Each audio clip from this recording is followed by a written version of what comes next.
Agresi Belanda II. Dalam berbagai buku sejarah disebutkan bahwa agresi Belanda II ditandai dengan kejatuhan Yogyakarta sebagai pusat Republik Indonesia ke tangan Belanda. Menjawab hal itu, Panglima Besar Sudirman mengeluarkan perintah harian agar rakyat Indonesia melawan agresor.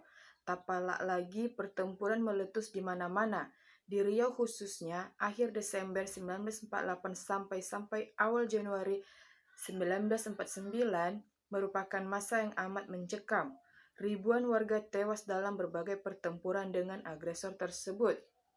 Berdasarkan catatan Mukhtar Lutfi DKK 1977, rangkaian peristiwa yang berkaitan dengan agresi Belanda II patut diawali dengan pembentukan Pemerintahan Darurat Republik Indonesia atau yang disebut PDRI atas inisiatif Menteri Kemakmuran M.R. Syafruddin Prawiranegara yang sekaligus menjadi pimpinannya.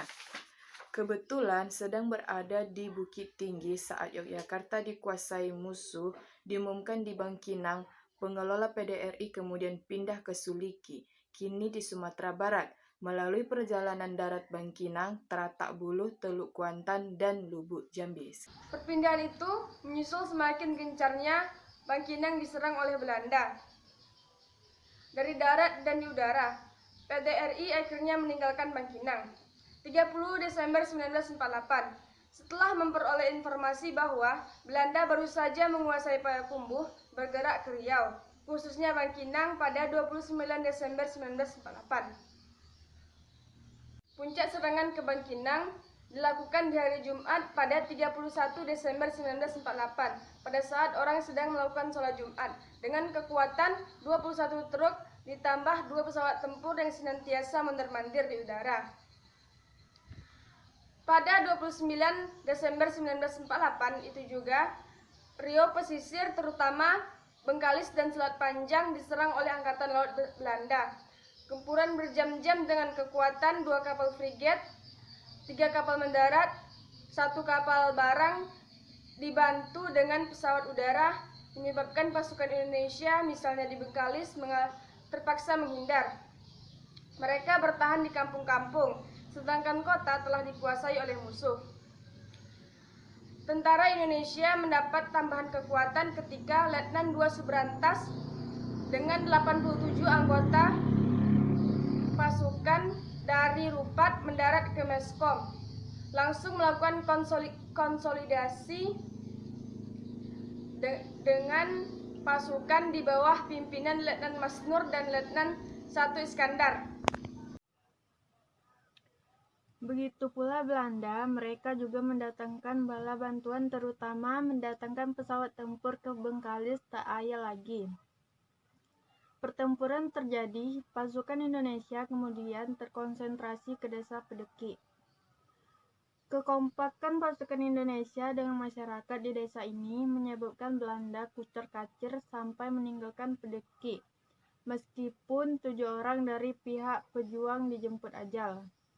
Cuma saat itu pula Belanda makin memperketat patroli mereka atas Bengkalis yang menyebabkan TNI harus bergerilya dari kampung ke kampung. Assalamualaikum warahmatullahi wabarakatuh. Pos Indonesia di Tanjung Layak Siak diserang, malahan mengalami puncaknya pada 29 Desember 1949. Hal ini bermula dari tembak-menembak yang diacak kali karena terjadi antara Belanda dengan tentara Indonesia di Sungai Apit di bawah pimpinan Letnan Masrur. Gerakan musuh memasuki Siak dihadang tembakan TNI di bawah pimpinan Letnan Abbas Dejana. Tak lengah lagi, hanya berselang sehari kemudian, kota ini diserang dari udara. Malahan sepekan kemudian, Belanda memperkuat militernya dengan mendatangkan 2 kapal. Pada 30 Desember 1948, Belanda menyerang Tembilahan. Langit kota ini dibelah oleh sebuah pesawat udara musuh, maka dijatuhkan 2 bom setelah mutari kota berkali-kali. Beberapa hari kemudian, tepatnya 4 Januari 1949, Tembilahan diserang dari sungai, seiringan dengan munculnya 4 kapal perang musuh. beriringan dengan kemunculan 2 pesawat tempur yang melakukan penembakan ke seluruh penjuru. Tak berhenti di sini, mereka menyerbu Perigi Raja, Kuala Enok, dan Pulau Kijang. Kedua nama tempat yang disebut terakhir ini dipertahankan habis-habisan oleh tentara Indonesia di bawah pimpinan Letnan Mboya. Malahan sosok pimpinan ini gugur sebagai bunga bangsa sewaktu mempertahankan Kuala Enok. Nama saya Nani Irzan. Pekanbaru juga mulai diserang dari Bangkinang pada 1 Januari 1949, yang tidak saja perang senjata tetapi juga perang urat syaraf dengan menebarkan selebaran kejatuhan Yogyakarta. Baru tanggal 4 Januari 1949, kapal-kapal Belanda tiba di Pekanbaru, membawa 2 kompi pasukan KNIL. Pasukan-pasukan Indonesia tetap melakukan perlawanan walaupun sifat sporadis, sedangkan Belanda melakukan patroli dengan melakukan pembersihan di sekitar kota.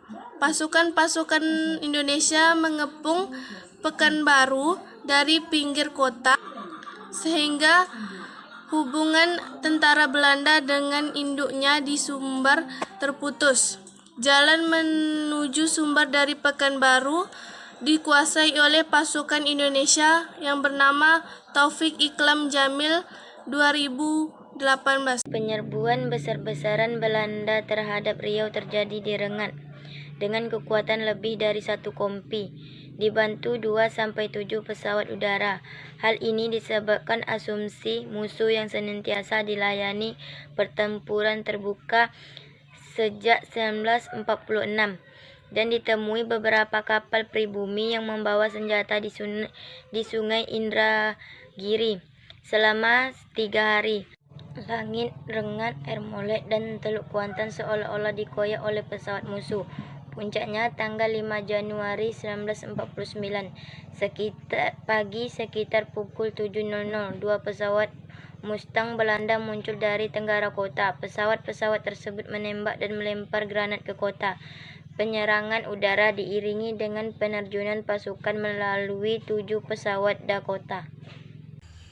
Meskipun menggunakan senjata seadanya, tentara, polisi, dan rakyat tidak gentar menghadapi serbuan Belanda itu. Pasukan TNI yang mempertahankan kota antara lain kompi di bawah pimpinan Letnan Dermawel Atsman, bahu-membahu dengan semua elemen bangsa mempertahankan Rengat. Tak sedikit korban jiwa dari pihak musuh, tetapi dari pihak Indonesia sekitar 2.000 orang termasuk Bupati Indragiri, Tulus. Banyaknya korban terutama disebabkan Belanda memang menembak secara membabi buta tanpa memandang sasaran kawasan militer atau sipil. Belanda tidak henti-hentinya berusaha meluluhlantahkan Indonesia, disambut TNI maupun masyarakat dengan perlawanan paripurna. Senyap beberapa bulan setelah Rengat diserbu dengan menewaskan sekitar 2.000 jiwa, Belanda melakukan pendaratan dan pendudukan di Sungai Apit pada Maret 1949. Kekuatan 1 kompi mereka mendarat yang didahului tembakan senapan mesin dan mortir dari kapal mampu menimbulkan kepanikan. Mereka tidak mengejar tentara Indonesia yang berusaha bertahan di pinggir kota setelah bertempur sebelumnya. Sebaliknya, mereka membuka pos-pos di dalam kota untuk berjaga-jaga dari balasan TNI.